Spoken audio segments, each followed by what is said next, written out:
What's up, everybody? This is Rob Sherman with Come On Michigan, and we are finally on to step 3 in the home buying process, writing an offer. Listen, there are so many moving parts to this that this video could last for hours, really, on the knowledge that I could give you that I think you should know when writing an offer for a house. But we don't have that kind of time, so we're going to break it down into 4 parts, okay? And the first one goes along with what I just said. It is trust your realtor. There's so much that can go into a contract and so many contingencies and so many different ways to write an offer. You need to simply trust your realtor. And if you don't, this is going to be a difficult process. And at the end, you might be wondering if you got everything that you should have. So trust your realtor. They need to know what goes into these contracts, and they also need to know you. They need to know what you're looking for so that the contract reflects you, okay? So trust your realtor. The next thing is signed offers are binding. So we've gone through the whole process, right? You've gotten a pre-approval, we've looked at houses, and now we're writing an offer, okay? That contract, once you've signed it, and once the seller has signed it, it's binding. That's it. We need to do the best we can to execute everything in that contract to the best of our ability so that we can get through. And that's a large part of what my job is getting this contract and helping you execute all of the stuff inside of it, okay? Don't write offers on houses unless you really want that house. And that kind of leads us into the next part, which is some monies are due immediately.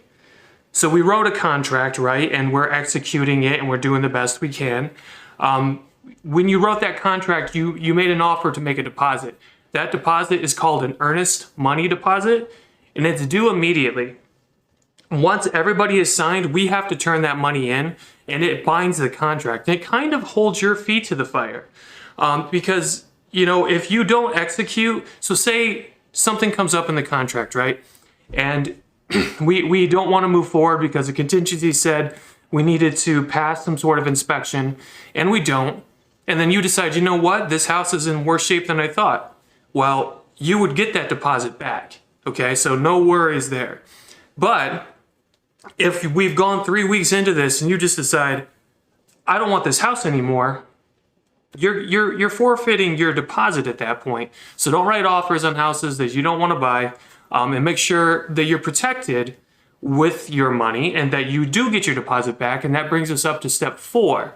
That is contingencies. This is how we would get our money back. Okay, so there's so many contingencies, guys, that you can put into a contract, and this is where you need to lean on your realtor. But the two that should always be inside your contract is a home appraisal and a home inspection. Both of these contingencies are pretty much going to be in every contract and should be.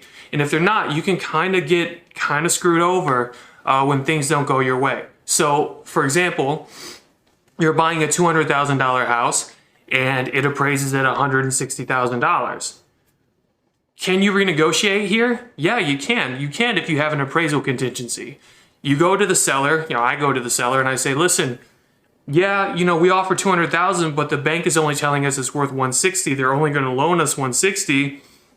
So we need to change our offer price, and if they disagree, and you don't want to bring the difference, you get your deposit back. But without that contingency, an appraisal contingency, legally, you're on the hook for that $40,000 difference. So if it appraised at $160 and we offer $200 and you don't have an appraisal contingency, you're on the hook for that $40,000. You can still walk from the contract, but your deposit is gone. Okay? They keep that because it wasn't in our contract. The next one is a home inspection contingency. You should hire a professional home inspector. You should absolutely use this contingency on almost every single contract. Okay, so you hire your home inspector, right? And you go into the attic, your home inspector goes into the attic and he finds mold. Okay? Earlier, when we turned in our offer, we signed a seller's disclosure. And that is a snapshot of what the home seller thinks that is wrong with their house and the condition of their home. Well, they didn't write mold in there, so we didn't know. Okay, and now our home inspector tells us that there's mold. The seller probably didn't know. but we have to fix this. We can fix it by asking for some money to fix it, asking them to fix it. There's a thousand ways to do this, but if you don't have a home inspection contingency, you're out of luck because you don't get to negotiate your contract at that point without this contingency.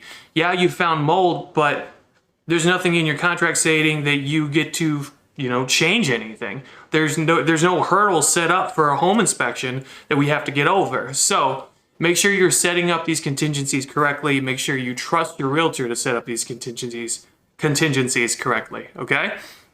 So to recap, trust your realtor. I mean, that's the biggest part, right? He should know or she should know all of these parts. Trust your realtor. Signed offers are binding. Some money is due immediately, and there are many contingencies that go into contracts. All right, guys? All right, thank you so much for watching these videos, and God bless.